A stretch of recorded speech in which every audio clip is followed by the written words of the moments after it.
Hi guys, and welcome back to another DrAce video, and today we're going to be playing MotoGP 21. We're back in career mode in Moto 3, and we're going to be here in Britain for Silverstone.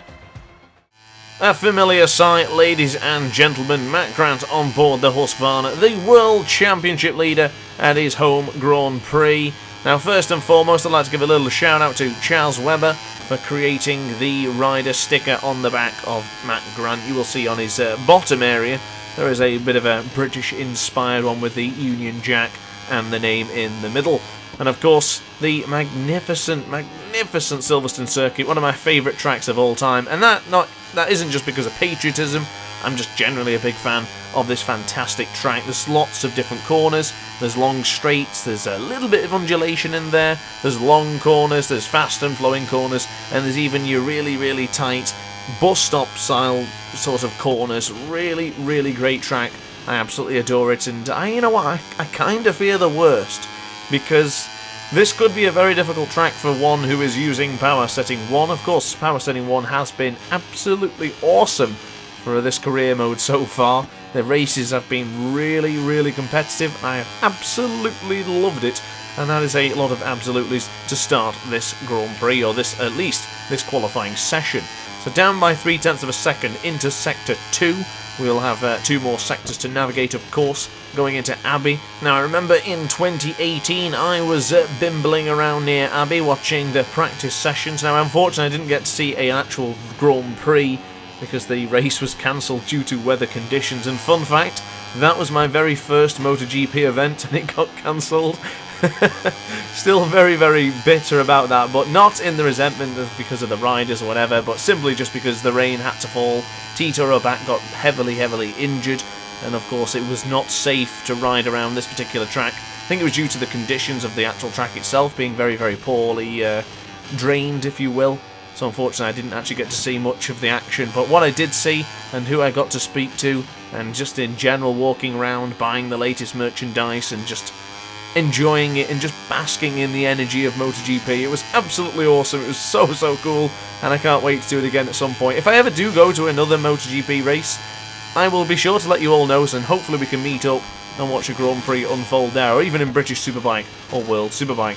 So the first lap, pretty decent, 1:2:15.883, just puts us 76,000 of a second behind the Japanese riders. Gondry using close, oh my god, oh look at that! Absolutely monumental crash here in free practice 1, which has ended in absolute tears and misery for the British fans, as Grant was unable to continue, and we now move on to qualifying with a very injured and extremely concerned Husqvarna team.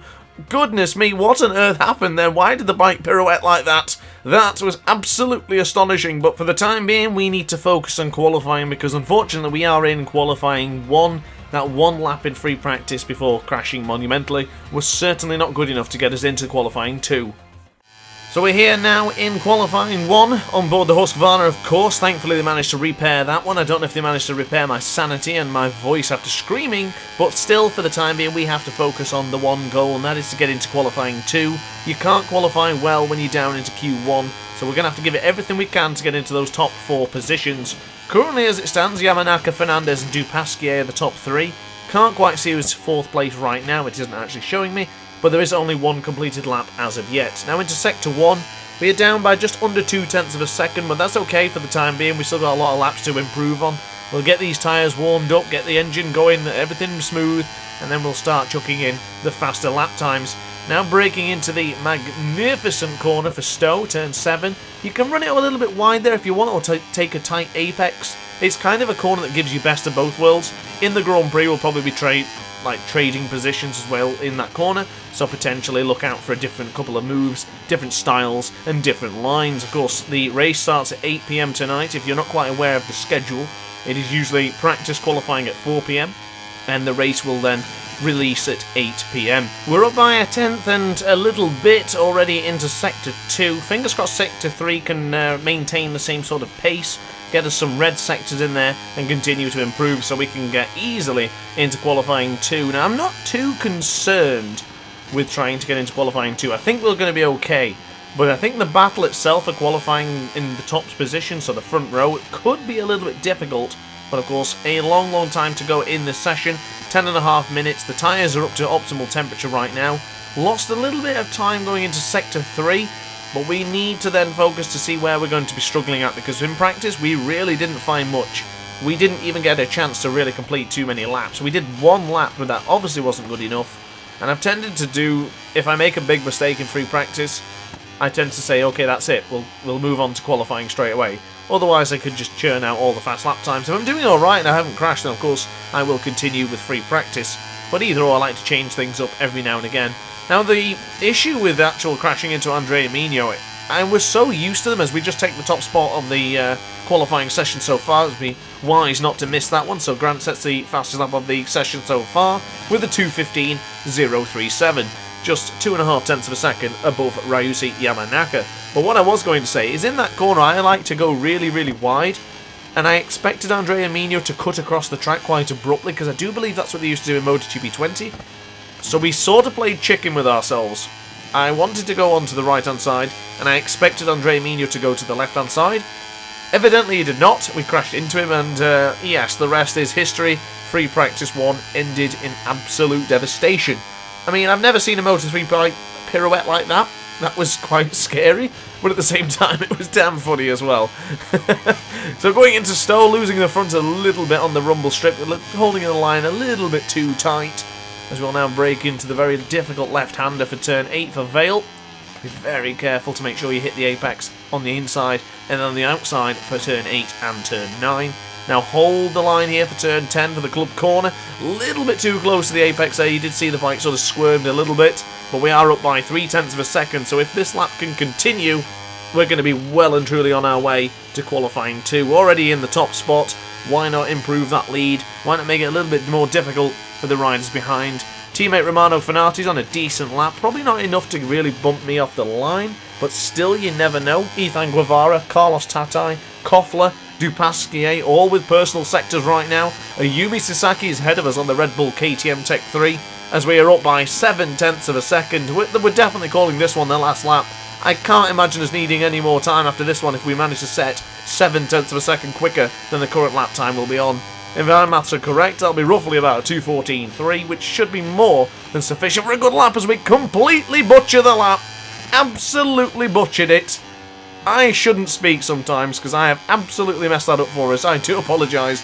That would have been a stupendous lap, which is now invalidated because of my own stupidity there. Goodness me. Take 3, let's say. So back at it once again. 2 minutes of this session remaining, so we're only going to get one more lap in, because of course the lap time itself is a 2:15, and there is only 2 minutes and 5 seconds remaining. One of the guys coming out of the pits there is obviously not going to get a single bit of chance of getting into this one. Probably just getting a bit of camera time, showing off the sponsors, and maybe just testing out a few practice starts. Now this is something I've actually not been doing. I've not ever practice starts. I did in MotoGP 20 quite a lot, but in this one I don't seem to have really need them. And of course I can't tell if I get a good start or not due to the fact that we're in power setting 1. Because whether we do get a perfect start, we just get absolutely annihilated up into turn 1. I think turn 1 in Silverstone might not be too bad, but going on to turn 2 and turn 3 could be a little bit treacherous. We'll have to be careful on that one, as we are losing time there going into Stowe. Managed to pull it back a little bit on the exit. Now going into turn 8 for Vale, braking early. Familiar left foot of DrAce coming out, going a little bit wide, but thankfully we still held the line. I didn't bother to change the tyres, I still left them on soft front and medium rear. Combination I'm quite liking here in Silverstone so far. It does seem that all the other classes I tend to favour a harder front, but for the Moto3 machines, you know what? I do quite like a softer front. It seems to be the optimal sort of combination for me this season, and it seems to be working wonders in quite a couple of tracks. So going out of Farm, going up into turn 13, change of direction there for Village Corner, a little bit too abruptly. As you see, we lost a little bit of time. Now flicking onto the left-hand side for the loop. Up by 0.3 of a second. Let's see how much we get as we get onto the power. Up by half a second. Now we hold into the left-hand side, still up by half a second. That is absolutely fan-dabby-dozy. Yamanaka in second place and Sasaki in third, with Lorenzo Felon in fourth place. So as it looks, it's only going to be actually really improving. Yuki Kuni looks to be on an improved lap, but I can't tell whether that's going to actually bump him up the order too well. But for the time being, we're only bothered about us, of course. Onto the right-hand side for Luffield. Do recall Lorenzo getting over the inside of Marquez there in 2013. Probably the most iconic moment for me in that corner. Absolutely gorgeous. Now onto the right-hand side for Woodcut. Flying towards the line, and across the line we will go top. It's a 2:14.809, 5/10 of a second ahead of Ryusuke Yamanaka, and a whole second above Sasaki and Lorenzo Felon. Awesome stuff. Now on to Q2. So back at it here now in qualifying 2 in Silverstone for the British GP. We are still utilising the same Dunlop tyres that we had in Q1. I want to chuck in a couple more laps on these used tyres to sort of get a feeling for the track, and also to see somewhat of a race pace, because of course, well, we didn't do any practice in free practice because it ended miserably. But we'll see how things transpire here, because if we manage to stay within them by a couple of half a tenth of a second or something like that, then I probably won't change the tyres. If we're lacking by a couple of tenths, maybe 3 or 4 tenths, then we might have to chuck a new pair of Dunlops in. We'll see as things progress, but for the time being, I'm pretty confident that we can stay quite close to them. I don't know whether we can dethrone John McPhee, Darren Binder or Keita Toba from the front row, but you better believe we'll be giving it our best shot. Now onto the right-hand side for Stowe. We're going to be maintaining around 70 miles an hour going around this corner. Nice smooth throttle on the exit there as well. Make sure you don't do it too abruptly and slide the rear. Now braking into Vale for turn 8. Hug it in nice and tight to the apex. Get ready to flick the motorcycle to the right for turn 9. Gorgeously done. This could be a very good sector time coming in from Grant right now. Now onto the right-hand side of the tyre once again, getting too close to the outside, but still up. Oh, now we're up by 1.5 tenths of a second. Great stuff. Petronas Sprinter boys, be warned that Husqvarna is coming once again. The Husqvarna has beaten the Petronas Sprinter boys many, many times this season. And I guess you can't really say it's the Husqvarna. I think it's more so Grant, because Fanati and Fernandez haven't really had a chance to stick it up on the inside of anyone, to be quite honest with you. As we now go onto the left-hand side for the loop. Careful on the exit here. It's easy to touch the outside of the track if you're not pushing correctly. If you push too much, you might go wide and end up clipping the rumble strip, or even worse, onto the green to invalidate your lap.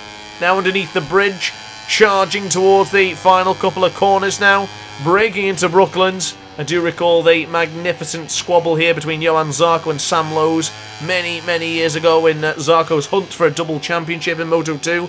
Navigated Luffield pretty well. It's goodness me, it's bumpy in that corner. We're going to have to be very careful there. I did feel the front dropping away from me every single bump.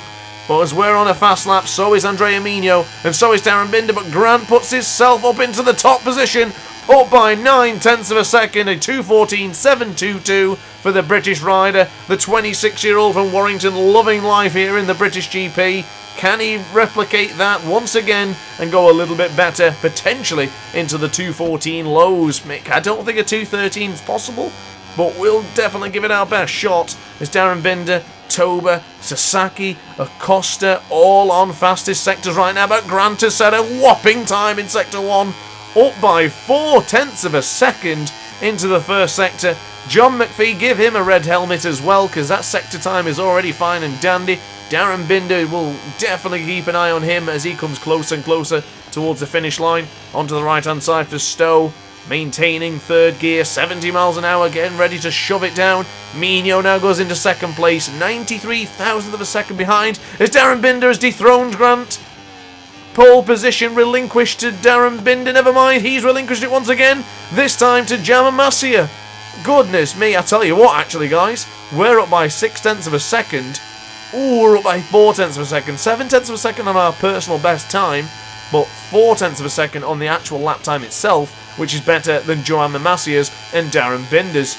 Now onto the left-hand side, we're still maintaining that front row position, which is of course what we're looking for. That's what we really, really need.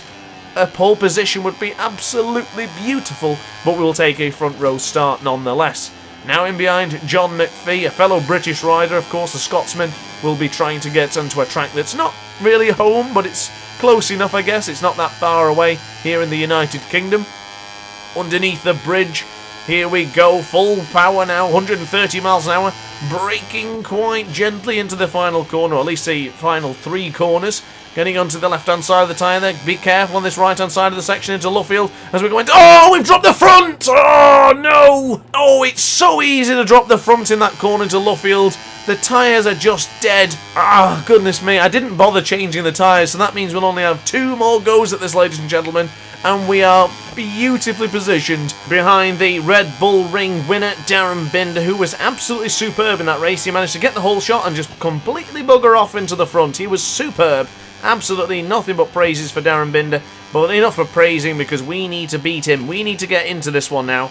We need to beat the South African, and we need to get on pole position. It would just do wonders for the confidence, wonders for the championship to be starting in the best position possible. It's the goal at every single track.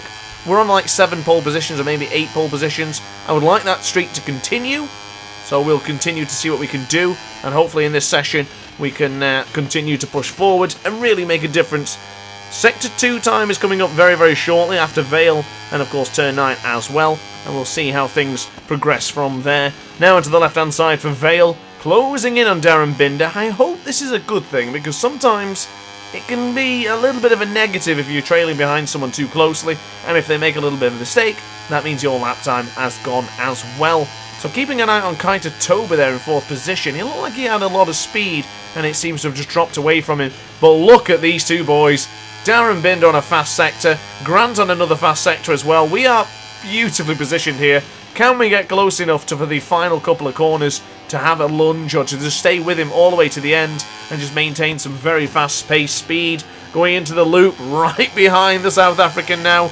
We're of course Petronas sprinter bound next season in Moto 2, so we don't want to really, annoy Razlan Razli, etc. We want to still be behind him and make sure we don't mess each other's laps up. Darren Binder lost a couple of times there. Just a little bit of time going into Sector 3, but now Sector 4 to be navigated. We're going wider here. I think this is the optimal strategy. Going into Brooklands. Be careful on the front brakes this time, for goodness sake. Look at the bike bopping up and down, weaving. You can't hold the line. The tyres just aren't good enough. We're going to have to give it everything we've got as we go across the line in a moment's time. Get in behind Darren Binder. Go for it. We only need a 10th and a little bit. Behind Darren Binder we go up into 2nd place. Trail by 42,000th of a second to the Spaniard, Jama, but it's all good. We still have Darren Binder ahead of us. Continue to use his slipstream, and then when we say go, we'll go for it. We'll get ahead of him and try and take pole position. Now onto the right-hand side. And Tatsuki Suzuki! Where on earth did the Japanese rider come from? He's now set the fast lap of the session at 2:14.402 for the Japanese rider out of nowhere. Practically kamikazed it, way into the top position. Brilliant stuff from Tatsuki Suzuki. Absolutely phenomenal. But for now, we need to focus on this battle. Darren Binder booted off the front row. Grant right there behind him. Sector 1 time for Grant was good. Darren Binder for some reason has no sector time in Sector 1. But let's not really worry about that right now. We just need to continue pushing. And you know what? I think we really should have changed the tyres. But it doesn't matter. We can't cry over spilled milk now. Getting onto the left-hand side for Vale. Getting ready to flick it to the right-hand side for Turn 9. We're getting closer and closer, and if he's not on a timed lap right now, he could well and truly get in our way, and that could be a huge, huge problem for us. 61,000 of a second behind. It is so close. We need to be picture perfect from here on out. And so does Darren Binder, because if he makes a mistake as well, that could be our lap time ruined. That's how close it is right now. We're up and behind Darren Binder. We're going to have to go for a lunge here. We're going to have to try and get up on the inside of the South African because he's effectively holding us back now. Beautifully done round the inside there. Now into the loop, holding a very, very tight apex there. Ran it a little bit wide to get the run on the outside.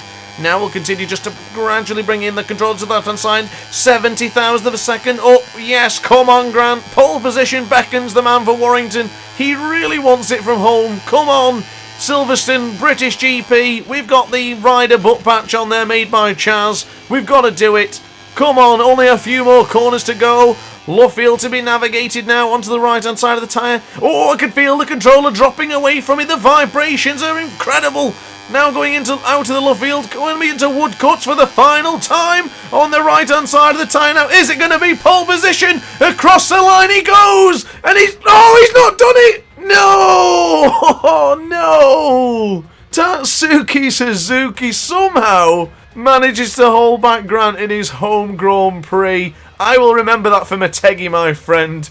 Oh my goodness, we missed out by 90,000th of a second. But guys, as always, thanks for watching. I hope you enjoyed this one as much as I did. Like, comment and subscribe if you did. And don't forget, the race starts at 8 PM tonight, so do not miss it. And upon that note, guys, stay tuned and stay ace for a lot more DrAce content. Thanks for watching, and ciao for now. Oh hi, didn't quite see you there. good to see you're still here. If this video didn't quite sate your appetite, then why not watch some more DrAce content by clicking the video shown on screen now. Furthermore, if you would like to follow me on social media, you can do so now, with the links down in the description. Consider subscribing so you don't miss a single DrAce video.